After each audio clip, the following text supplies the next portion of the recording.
وفاة المخرج والمصور هشام فغرور رفقة ابنة أخته الرضيعة في حادث مأساوي إثر انهيار جزئي لغرفة بالطابق الرابع لبناية قديمة بحي المدينة الجديدة بوهران.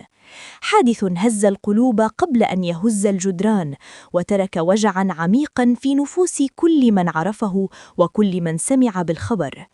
الأمطار الأخيرة كانت القشة التي أسقطت بناية أنهكها الإهمال لتنهار في لحظة وتسلب روحين بريئتين دون رحمة. هشام الذي عرف بحبه لمدينته وشغفه بالفن والصورة كان يحلم فقط بسكن آمن وعيش كريم، حلم بسيط كتبه ذات يوم، لكنه رحل قبل أن يراه يتحقق.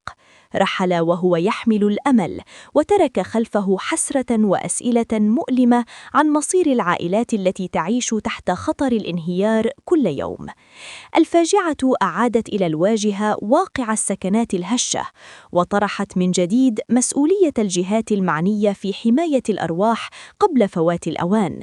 وهران اليوم حزينة، تنعى أحد أبنائها وتودع طفلة بريئة في مشهد يوجع القلب ويختصر مأساة تتكرر بصمت.